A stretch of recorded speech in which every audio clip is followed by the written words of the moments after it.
Praise Lord. जय मसीह की। प्रभु यीशु मसीह के अद्भुत सामर्थ्य नाम में प्रभु में इकट्ठे हुए तमाम प्रभु के अभिषिक्तों को यीशु के नाम से जय मसीह की। और फिर एक बार खुदा की प्रस्तुति करने और उसकी बड़ाई करने और उसको महिमा देने के लिए प्रभु ने एक और बार हमें ये मौका और ये अवसर दिया। इसके लिए खुदा का धन्यवाद हो।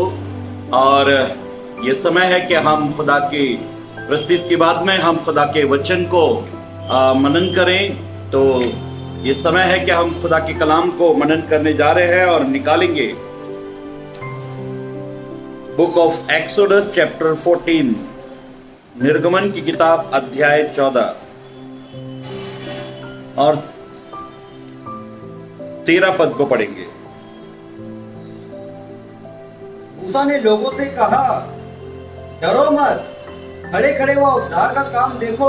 हाँ, मूसा ने लोगों से कहा, डरो मत, खड़े खड़े उस उद्धार के काम को देखो जो यहोवा आज तुम्हारे लिए करेगा। हाँ, पवित्र ग्रंथ बाइबल में हम पढ़ रहे हैं। मूसा ने कहा, खड़े रहो और खड़े खड़े उस उद्धार के काम को देखो जो यहोवा आज तुम्हारे लिए करेगा। जो यहोवा आज तुम्हारे लिए करेगा। हालेलुया। मेरी बहनों, मेरे भाइयों, आप आश में होगे, उम्मीद में होगे, टूटी जिंदगी को लेकर, आंसुओं की जिंदगी को लेकर, बीमारी की जिंदगी को लेकर, तन्हा अकेले जीवन को लेकर आप आस लगाकर बैठे होंगे कि प्रभु कब काम करेगा। कई दफा, कई बार हमारे जीवन में हम ये सोचते हैं कि प्रभु कब काम करेगा। इस्राएली लोग गुलाम थे, गुलामी में से वो आजाद हुए। आजाद होकर जब वो प्रतिज्ञा के देश की तरफ बढ़ रहे थे, कलाम में ऐसा लिखा है, वचन में ऐसा लिखा है कि आगे लाल समुद्र आ गया। जब लाल समुद्र आगे आ गया और पीछे फिरौन की सेना, एक बड़ी ताकत के साथ में फिरौन आ रहा है, और ये सब देखकर फिरौन अपनी पूरी सेना, रथ, घुड़सवार, हाथी, ऊंट और तमाम आक्रमण के ताकतवर हथियार लेकर फिरौन की सेना जो है इनकी ओर बढ़ रही है। कभी कभी हमें ऐसा लगता है कि ये खुशी ज्यादा देर क्यों नहीं चल पाती। वचन में ऐसा लिखा है कि मिस्र से आजादी की खुशी मिस्र से आजादी की खुशी अभी ये पूरी कर नहीं पाए थे, मिस्र से निकले ही थे कि लाल समुद्र आगे आ गया। कभी कभी हम ये सोचते हैं, प्रभु या तो तू पूरा छुटकारा दे दे या तो फिर तू मुझे उठा ले, है ना। खासतौर से यूपी के लोग ये बहुत वर्ड का इस्तेमाल करते हैं, या तो प्रभु तू ठीक कर दे या तो तू मुझे उठा ले। मतलब प्रभु को आइडिया देते हैं, प्रभु को बताते कि करना क्या है। अब बताओ, प्रभु इनके अनुसार करे, प्रभु यही काम करे, या तो छुटकारा दे या तो उठा, दो में से एक काम कर प्रभु। कभी कभी हम प्रभु को ऑर्डर देते हैं। पवित्र ग्रंथ बाइबल में पवित्र कलाम में हम पढ़ रहे हैं, मिस्र की गुलामी से आजाद होना, यह बहुत बड़ा काम प्रभु ने इनके जीवन में किया। उन दिनों में सबसे ताकतवर अगर कोई देश था तो वो मिस्र था, और मिस्र से उसके गुलाम अगर बाहर निकल गए तो ये एक बहुत बड़ी बात है। गुलामों को ऐसे कोई छोड़ता नहीं, क्योंकि गुलाम ही देश का सारा काम काज करते थे, और गुलाम अगर चले गए तो काम कौन करेगा। और बाइबल ये कहती है कि खुदा ने इन इस्राएलियों को मिस्र से आजाद कराने से पहले खुदा ने, ध्यान से सुनो, खुदा ने 10 विपत्तियां डालकर मिस्रियों पर अपनी ताकत का लोहा मनवाया। खुदा कितना सामर्थ्य, कितना ताकतवर है। पहले इनको निकालने से पहले मिस्र में 10 विपत्तियां भेजकर खुदा ने बता दिया कि देखो मैं ही, केवल मैं ही सर्वशक्तिमान हूं। शक्तिमान बहुत सारे लोग घूम रहे, ये बिल्डिंग से वो बिल्डिंग पर कूदते हुए, लेकिन सर्वशक्तिमान केवल एक है। और बाइबल ये कहती है, खुदा का कलाम ये कहता है कि जब इस्राएली लोग मिस्र से निकले, फिरौन की गुलामी में से निकले और 10 विपत्तियां डालकर खुदा ने अपनी ताकत बताई, ताकि इन्हें रास्ते में निकलते समय किसी भी स्थिति में भय या डर का सामना डर में रहकर ये कमजोर ना हो जाए। और इसलिए बाइबल ये कहती है कि जब इस्राएली लोग निकले, कभी कभी हमारी एक गलती होती है, जब हम निकलते हैं ना, ऐसे निकलते हैं जैसे हमको वापस जाना है, वापस पीछे मुड़ जाना है। देखो एक एग्जांपल मैं देता हूं। एक पक्षी जब पिंजरे से बाहर निकलता है, एक पक्षी जब पिंजरे से बाहर आता है तो वो पूरी ताकत लगाता है आसमान की ओर उड़ने के लिए। वो पूरी ताकत लगा देता है, पूरी ताकत लगाता है। वो पिंजरे की तरफ बिल्कुल मुड़कर नहीं देखता। वो उस आजादी को इतना प्रेम करता और वो इतनी तेजी से। एक बार मैं एक पिंजरा लाया, उसमें 2 लव बर्ड्स थे। किसी ने बताया ये लव बर्ड्स है और ये बहुत अच्छे होते हैं। तो मैं वो पिंजरा लेकर आ गया। मतलब एक बच्चा है हमारे घर में, मेरे साले का बेटा है, तो मैं उसको बड़ा प्यार करता हूँ। वो जो चीज मांगता मैं दिला देता हूँ। एक पिंजरा और 2 लव बर्ड्स खरीद लिए, उसमें उसको रख दिया। एक दिन क्या होगा कि वो पिंजरे का वो दरवाजा खुला और वो लव बर्ड्स जो है वो बाहर आ गया। जैसे बाहर आया तो वो इतनी तेजी से उड़ा कि 1-2 सेकंड में पता नहीं वो कितने आसमान में चला, भाग गया, एकदम तेजी से उड़ गया।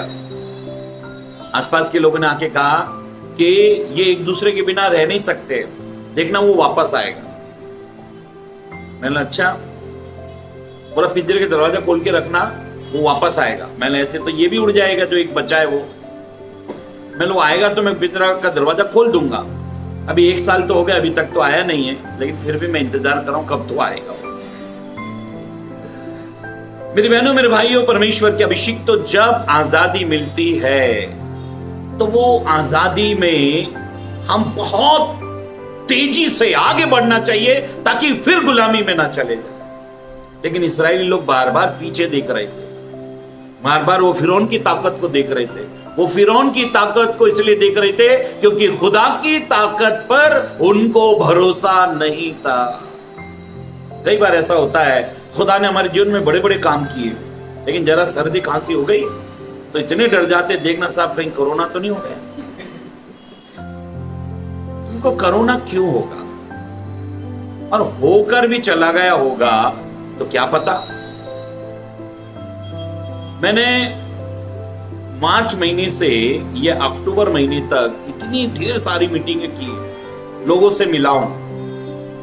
पता नहीं कब आया होगा कोरोना, चला गया होगा टकरा कर, तो पता नहीं किस दिशा में गया। अभी तक तो कुछ, मुझे तो कुछ ऐसा महसूस नहीं हुआ। कई लोग बोलते आया होगा, जरूर आएगा, आपको मालूम नहीं पड़ा होगा। मैंने अच्छा है, वो नहीं मालूम पड़े तो बहुत अच्छा है। नहीं तो जरा सा सर्दी खांसी हो, लोग इला ये ढूंढो, वो करो, ये करो, वो करो, परेशान कर देते। पवित्र ग्रंथ बाइबल में ऐसा लिखा है कि इस्राएलियों का काम ये था कि उनको बड़ी तेजी से आगे बढ़ना था, लेकिन वो डरते डरते उस बात को याद करते हुए आ रहे थे कि फिरौन जरूर आ रहा होगा, फिरौन जरूर आ रहा होगा। और जानते हो, जब इन्होंने आगे लाल समुद्र देखा, पीछे फिरौन की सेना देखी, तब इन्होंने एक ने भी विश्वास का वचन नहीं बोला। इन्होंने एक ने भी ये नहीं कहा कि अभी हम 10 विपत्ति देखकर आए जो मिस्रियों के ऊपर खुदा ने डाली और हमें बचाए रखा।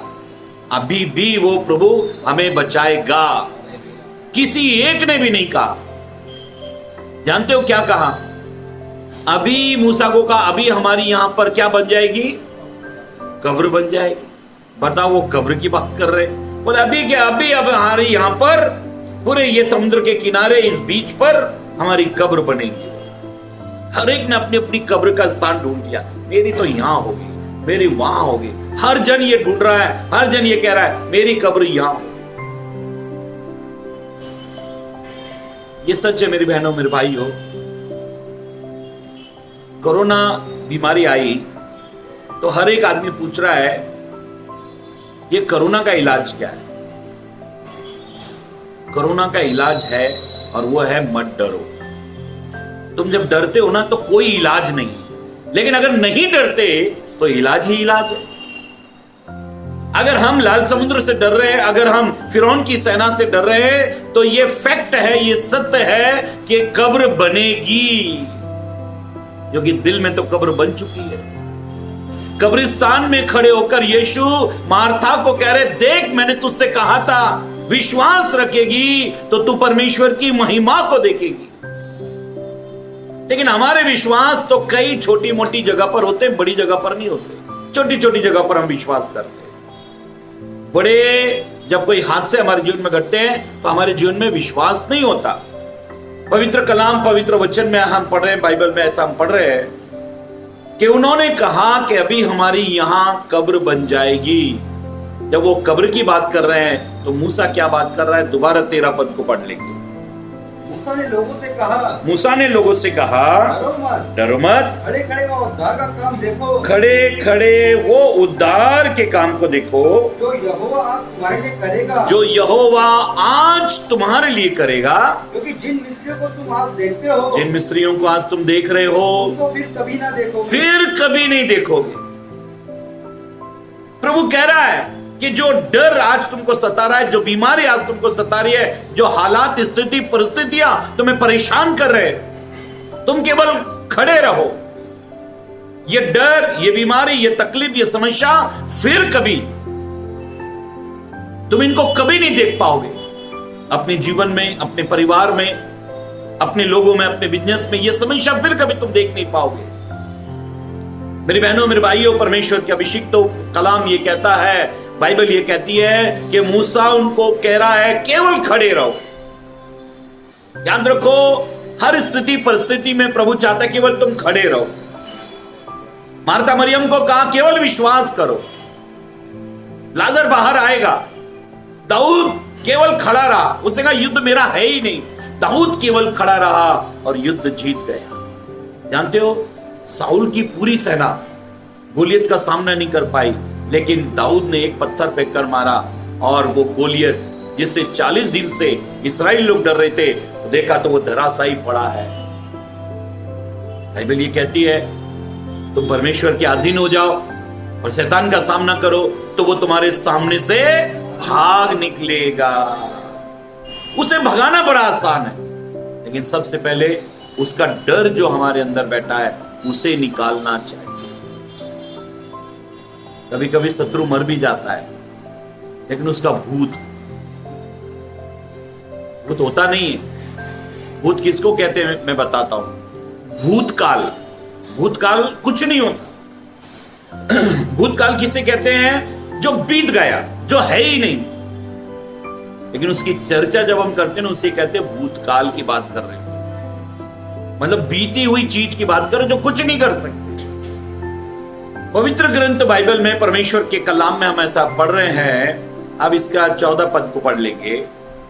यहोवा आप ही तुम्हारे लिए लड़ेगा। ऐसे लिखा है, यहोवा आप ही तुम्हारे लिए लड़ेगा, इसलिए तुम चुपचाप रहो। हाँ, अब बाइबल ये कहती है कि अगर गुलामी से आगे की तरफ बढ़ना है, गुलामी से आजाद हो गए, अगर हम आगे बढ़े तो परमेश्वर पर भरोसा करके बढ़े।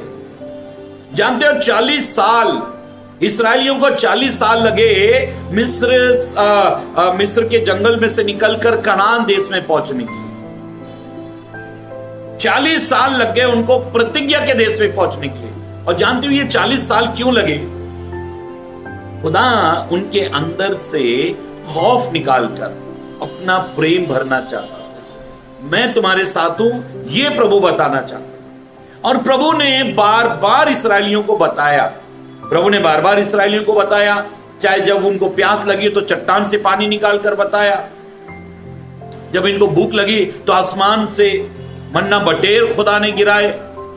हर समय पर, हर हालात में, हर स्थिति में प्रभु ने इनको भला चंगा रखा। इनके मोजे फटने नहीं पाए, इनके वस्त्र फटने नहीं पाए, इनके जूते फटने नहीं पाए। और बाइबल ये कहती है कि जंगल में खुदा ने इनको मनमाना भोजन कराया। वचन में अभी 14 पद में हमने पढ़ा, खुदा तुम्हारे लिए लड़ेगा, इसलिए तुम खामोश रहो, तुम चुप रहो। कई बार हम खुदा को लड़ने नहीं देते, काम करने नहीं देते, हम केवल चिल्लाते रहते हैं। जानते हो, जब यीशु मसीह चेलों के साथ में नाव में बैठे, तब यीशु ने चेलों से कहा, आओ हम उस पार चले। और जब नाव में वो जा रहे थे, तब आंधी तूफान उठा और लहरें उठी और वो पानी नाव में भरने लगा। तब चेले, जो लगभग सभी चेले कुछ छोड़कर ज्यादा से ज्यादा मछुआरे थे, जिनका पानी से बहुत गहरा संबंध था। मछली पकड़ने वाले जो लोग होते हैं, वो तैरना भली भांति जानते, सब कुछ वो जानते हैं, क्योंकि वो दिनों रात पानी में रहते हैं। लेकिन वो इतने डर गए, इतने घबरा गए कि उन्होंने यीशु को उठाया और कहा, क्या तुझे हमारी चिंता नहीं? हम मरे जाते, हम नाश हुए जाते हैं। तब यीशु ने आंधी को डांटा और पानी को कहा, शांत रहे, और तुरंत शांति छा गई। याद रखो, जिस नाव में हम चल रहे हैं, जीवन एक नाव है, और जिस नाव में हम चल रहे हैं, उस नाव में हमारे साथ में एक साहसी, एक ताकतवर, हर स्थिति को कंट्रोल करने वाला यीशु मसीह हमारे साथ चल रहा है। इसलिए इस बीच में हम भयभीत ना हो, घबराए नहीं, डरे नहीं, बल्कि ईमान रख के, विश्वास रख के। 14 पद को फिर एक बार पढ़ लेंगे। यहोवा आप ही तुम्हारे लिए लड़ेगा, ऐसे लिखा है, खुदा आप ही तुम्हारे लिए लड़ेगा, इसलिए तुम चुपचाप रहो। हाँ, इसलिए तुम क्या करो? तुम चुपचाप रहो। इसका मतलब है, इस्राएलियों ने चिल्ला चिल्ला कर एक ही बात कही, अभी कब्र बनेगी, अभी कब्र बनेगी, यहां कब्र बन जाएगी। कई लोगों को थोड़ा सा बुखार आ जाए तो वो सीधा कह देते हैं, बस बुला लो, बुला लो, उठाने वालों को बुला लो, अर्थी वालों को बुला लो, बस मैं नहीं बचूंगा। हाँ हाँ, अरे बेटी की शादी के लिए 5 लाख जमा करके रखे हैं, संभाल लेना, ऐसा कर देना, बस मैं नहीं बचूंगा। हाँ बस। और मामूली से बुखार आया, छोटे छोटे बच्चे लोग बोलते रहते हैं, पापा आपको कुछ नहीं होगा, ये बुखार है, बुखार में ऐसे होता है कि पापा थोड़ा सा हिम्मत रखो। मेरा छोटा भाई है, वो गोलियों से, दवा गोली देंगे खाने के लिए तो बड़ा डरता है। अगर उसको 4 टैबलेट दिए पुड़िया में बांध के, डॉक्टर ने अगर 4 दिए, तो 4 को वो कम से कम 4-5 मिनट में एक लेगा। पानी दे, ज्यादा दे, हाँ तो मेरा हाथ पकड़ के रखा। वो हाथ पकड़ के, सब बच्चे हाथ भी पकड़, पापा खा लो, गोली है ये, कोई बंदूक की गोली नहीं, खाओ पापा खाओ बोला। ऐसा करता है, एक गोली खाने की ऐसे 4 बार करता है। जब वो गोली अगर पुड़िया में डॉक्टर देता है, पूड़ी बांध के डॉक्टर जब देता है, तो उसकी वाइफ गिनती है कितनी गोली, जितनी ज्यादा गोली इतना ज्यादा इनका नाटक। बोला वो नाटक देखना पड़ेगा, इतना डरते हैं। कई लोग गोलियों से बहुत डरते हैं। मेरे वाइफ की शादी से पहले अपनी बहन के साथ में ये दोनों गई थी, तो डॉक्टर के पास गई थी, तो डॉक्टर ने बोला बुखार ज्यादा है, इंजेक्शन लगाना पड़ेगा। बोला अच्छा ठीक है। तो एक पकड़ने के लिए, साथ में बड़ी बहन है, पकड़ने के लिए, और जैसे डॉक्टर ने इंजेक्शन में ऐसा वो दवा भरना चालू किया, तो जो बीमार है वो तो खड़ी है, और जो पकड़ने वाला वो बेहोश हो गया। उठाया, क्या हो गया, क्या हो गया? बोला वो इंजेक्शन से बहुत डरते। बोले तुमको थोड़ी लगा रहे, हम तो इनको लगा रहे। नहीं, वो देख के मेरे को इंजेक्शन से डर लगता है। यार कोई पक्के दिल वाले को लाना चाहिए था, किसको? असिस्टेंट तो बेकार है। ये तो जो मुसीबत में साथ खड़े रहना वो तो बहुत डरपोक है। पवित्र कलाम में बाइबल ये कहती है पूरा इस्राएल डर रहा है और मूसा खड़े होकर कह रहा है तुम चुप रहो, तुम चुप रहो, तुम चुप रहो, तुमको लड़ना नहीं पड़ेगा, तुमको सामना नहीं करना पड़ेगा, तुम केवल खड़े रहो और चुपचाप रहो, तुम्हारी ओर से खुदा लड़ने वाला है। एक पद पढ़ लो, उत्पत्ति 15 अध्याय 1 पद। उन बातों के पश्चात यहोवा का यह वचन दर्शन में हाँ अब्राम के पास पहुंचा। हाँ हे अब्राम मत डर, हाँ तेरे ढाल और तेरा अत्यंत बड़ा प्रतिफल मैं हूँ। हाँ, जब अब्राहम बहुत सारे राजाओं से लड़कर आया था तब अब्राहम एक परदेसी था। अब्राहम के अंदर एक डर आ गया और डर आ गया और जो कुछ था उसने वो सब कुछ दे दिया था। दुश्मनी भी हो गई और कुछ पास में भी नहीं है। तब अब्राहम थोड़ा सा डर गया। तब खुदा का कलाम अब्राहम के पास आया और अब्राहम से कहने लगे मत डर, तेरा अत्यंत बड़ा फल और तेरी ढाल मैं हूं। तेरी ढाल और तेरा अत्यंत बड़ा फल मैं हूं। खुदा कहता है मेरी तरफ देखता रहे, तेरा बचाव मेरी ओर से होगा, मैं तेरी ढाल हूं और तुझे प्रतिफल भी देने वाला मैं हूं। मेरी बहनों मेरे भाइयों, परमेश्वर हमारी तरफ से लड़ता है। कलाम कहता है अगर परमेश्वर हमारी ओर है तो हमारा विरोधी कौन हो सकता है। किसकी मजाल है जो फिर हमसे दुश्मनी करे। शास्त्र में ऐसा लिखा है, भजन संहिता किताब 35 अध्याय और 1 पद पढ़ेंगे। भजन 35 और 1 पद। हे यहोवा, हाँ, जो मेरे साथ मुकदमा लड़ते हैं, जो मेरे साथ मुकदमा लड़ते हैं उनके साथ तू भी मुकदमा लड़। उनके साथ तू भी मुकदमा लड़। जो मुझसे युद्ध करते हैं, जो मुझसे युद्ध करते हैं उनसे तू युद्ध कर। हाँ, जो मुझसे युद्ध करते हैं, दाऊद ने कहा ए खुदा तू उनसे युद्ध कर। मेरी बहनों मेरे भाइयों, हमारी तरफ से प्रभु लड़ता है। जानते हो प्रभु ने जिस स्वर्गदूत को बनाया, उस एक स्वर्गदूत, ऐसे लाखों स्वर्गदूत खुदा की उपस्थिति में रहते हैं, उसमें से केवल एक स्वर्गदूत खुदा ने कहा जा लड़। और जानते हो जब वो लड़ा तो उसने कितने लोगों को मार दिया? 1,85,000 लोगों को मार दिया एक स्वर्गदूत। और जानते हो बाइबल में लिखा है भजन 34 में कि यहोवा के डरवैयों के चारों ओर उसके दूत छावनी किए रहते हैं। एक दूत को 1,85,000 लोगों को मारने की ताकत है, एक दूत को। तो आपको तो पूरी स्वर्गदूतों की सेना घेरे रखती है। अब मुझे बताओ आपके 1,85,000 दुश्मन होंगे? जरा गिन के बताओ। आपके 1,85,000 बीमारी होंगी? एक स्वर्गदूत आपकी इतनी समस्याओं को खत्म करता है। इसलिए कलाम ये कहता है, दाऊद ने कहा हे यहोवा, जो मुझसे मुकदमा लड़ते हैं उनसे तू मुकदमा लड़, जो मुझसे युद्ध करते हैं उनसे तू युद्ध कर। युद्ध हमारा परमेश्वर करेगा। ऐसा कौन सा बाप है कि शेर आ रहा और बच्चे को बोला जा तू जाके लड़? कोई ऐसा पिता करेगा? शेर आ रहा है सामने से, बच्चे को भेज दे जा जाके तू लड़। वो बच्चे को पीछे करके खुद शेर से लड़ेगा, खुद शेर का सामना करेगा, खुद वो लड़ाई उससे लड़ेगा।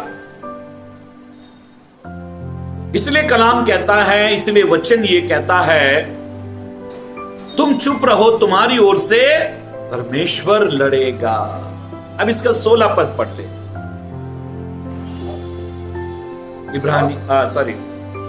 निर्गमन 14 अध्याय 16 पद। और तो अपनी लाठी उठाकर हाँ, अपना हाथ समुद्र के ऊपर बढ़ा।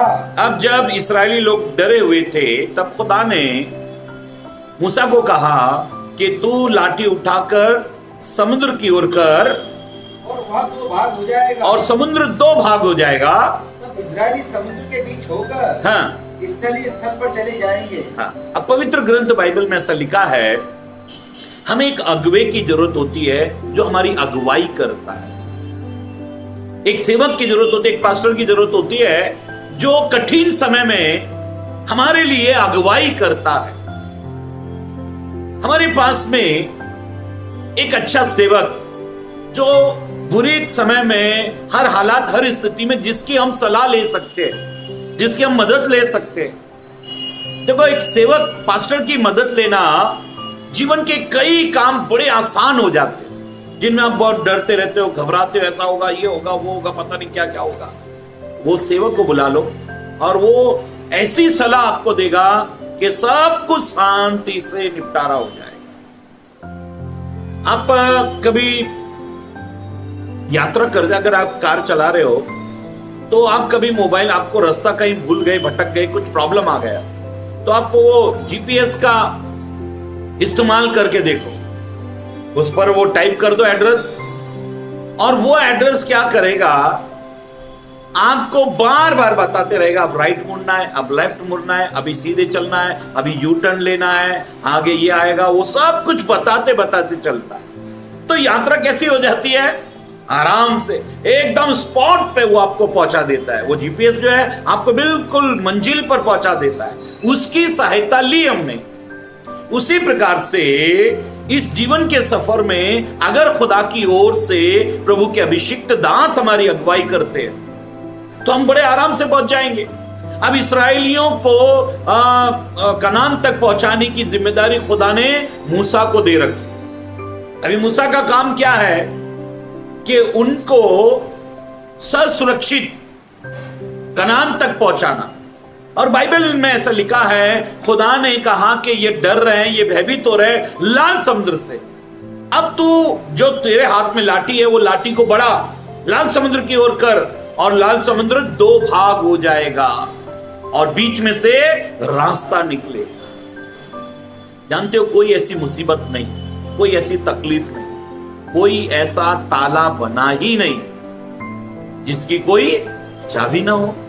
ऐसा कोई ताला है जिसकी कोई चाबी ना बनी हो? सिर्फ ताला कंपनी ने बना दिया और चाबी नहीं बनाई। आप ऐसा ताला कहीं देखा, आपने सुना है कि भाई उसकी ताला बना दिया, उसकी कंपनी ने चाबी नहीं बनाई? कोई भी समस्या, कोई भी विपत्ति, कोई भी दुख जीवन के किसी भी क्षेत्र में जब आपके जीवन में आते हैं, मेरी बहनों, मेरे भाइयों, खुदा ने हमारे लिए अभिषिक्त दासों को रखा है। वो अगुवाई करते हैं, वो हमें राह दिखाते हैं। पूरा इस्राएल जो था, वो नबी जो कहता था उस नबी के अनुसार चलता था। एक राजा ने नबी के कहने अनुसार जीवन नहीं जिया। बाइबल ये कहती है, नबी ने जो जो उसको कहा उसको वो करना चाहिए था, लेकिन उसने नहीं किया। तब ऐसा लिखा है कि उस सिंहासन से खुदा ने उसको उतार दिया। पवित्र कलाम में ऐसा लिखा है कि यहोशू को एक बड़ी जिम्मेदारी इसलिए मिली क्योंकि वो मूसा की अगुवाई में चलता था। शमूएल बड़ा नबी इसलिए बना क्योंकि वो एली के हाथ के नीचे था। खुदा के दास क्या करते हैं कि हमें रास्ता दिखाते हैं। वो जीपीएस की तरह है, कहां मुड़ना है, कैसे क्या करना है, वो रास्ता दिखाते और हमें मंजिल तक पहुंचा देते हैं। इसलिए खुदा का कलाम ये कहता है, बाइबल ये कहती है। अब निर्गमन की किताब 14 अध्याय 30 और 31 पद को पढ़ लेंगे। इस प्रकार यहोवा ने उस दिन इस्राएलियों को मिस्र के वश से छुड़ाया। हाँ। और इस्राएलियों ने मिस्रियों को समुद्र के तट पर मरे पड़े हुए देखा। अब ऐसा लिखा है, इस प्रकार से जब परमेश्वर ने मूसा को कहा कि लाठी को उठा और समुद्र की ओर, लाल समुद्र की ओर बढ़ा, और जमीन दो भाग, समुद्र दो भाग हो गया, जमीन बीच में से सूखी नजर आई और इस्राएली लोग वहां से चले। और जब वो आगे बढ़ गए, दोबारा इस पद को पढ़ेंगे, जब लाल समुद्र से वो लोग उस पार पहुंच गए। हाँ। इस प्रकार यहोवा ने उस दिन इस्राएलियों को मिस्रियों के वश से छुड़ाया। और इस्राएलियों ने मिस्रियों को समुद्र के तट पर मरे पड़े हुए देखा। मिस्रियों को इस्राएलियों ने कहां देखा? समुद्र के तट पर वो मरे पड़े। आपकी समस्याएं, आपकी मुसीबत, आपकी तकलीफ, आपके प्रॉब्लम, जिनसे आप डर रहे थे, जरा देखो उनका क्या हाल होता है जब आप प्रभु में खड़े रहते हो, जब आप प्रभु में बढ़ते हो, जब प्रभु आपकी तरफ से लड़ता है। मेरी बहनों मेरे भाइयों, परमेश्वर के अभिषिक्तों, खुदा का कलाम वचन में हम पढ़ रहे हैं कितनी अद्भुत बात कि उस तट पर इस्राएलियों ने मिस्रियों को पड़े हुए देखा। उनके रथ, उनके घोड़े, उनके हाथी, उनकी ताकतवर सेना सब तट पर मरे पड़े हैं। खुदा जब मेरे और आपके लिए लड़ता है, जब वो हमारे साथ चलता है, कठिन परिस्थितियों में जब वो हमारे साथ रहता है, मेरी बहनों मेरे भाइयों, पवित्र ग्रंथ बाइबल में ऐसा लिखा है, इसका 25 पद पढ़ लो। और उसने उनके रथों के पहियों को निकाल डाला। जानते हो ये कैसे मरे पड़े? मिस्री लोग तट पर कैसे मरे? बाइबल ये कहती है कि खुदा ने उनके रथ के पहियों को निकाल दिया, जिससे उनका चलाना कठिन हो गया। जिससे उनका चलना कठिन हो गया। तब मिस्री आपस में कहने लगे, आओ हम इस्राएलियों के सामने से भागे। पहले इस्राएली लोग डर रहे हैं क्योंकि उनको उनके खुदा की ताकत नहीं मालूम, लेकिन अब मिस्री लोग, जो सेना मिस्री की सेना है, अब वो डर रहे हैं। वो कहते हैं आओ हम भागे, क्योंकि यहोवा उनकी ओर से मिस्रियों के विरुद्ध युद्ध कर रहा है। अब देखो, शत्रु भाग रहे हैं क्योंकि उनको खुदा दिख रहा है, लेकिन जिनका खुदा है उनको खुदा ही नहीं दिख रहा। जब बिलाम गधी पर बैठकर बालक राजा के पास जा रहा है, तब ऐसे लिखा है कि गधी को स्वर्गदूत तलवार लिए हुए खड़ा है, स्वर्गदूत दिख रहा है, लेकिन किसको नहीं दिख रहा? बिलाम जो नबी है, जो पैगंबर है, जो भविष्यवक्ता है, उसको नहीं दिख रहा स्वर्गदूत, लेकिन गधी को दिख रहा है। आज अन्य जातियों के लोगों को मालूम है कि यीशु मसीह अद्भुत चमत्कार करता है, जीवन बदल देता है। जो वो प्रार्थना में जाते जीवन बदल जाता है। एक घर में शराब पीकर एक आदमी लड़ाई झगड़ा कर रहा है, तो पड़ोसन आई, बोलने लगी, अरे जॉन भाई तुम ऐसे दारू पी के झगड़ा कर रहे, हमने तो कितना सुना है कि यीशु मसीह में लोग गए, उनकी दारू छूट गई। जॉन भाई तुम क्या करते हो चर्च जाके? जॉन भाई जाता ही नहीं है, नाम फर्स्ट क्लास वाला चुन कर रखा है बाइबल में, सबसे बेस्ट जॉन, लेकिन कभी भी वचन के अनुसार नहीं चला। और पड़ोसी आकर बता रहे हैं कि तुम्हारा यीशु तो अद्भुत काम करता है।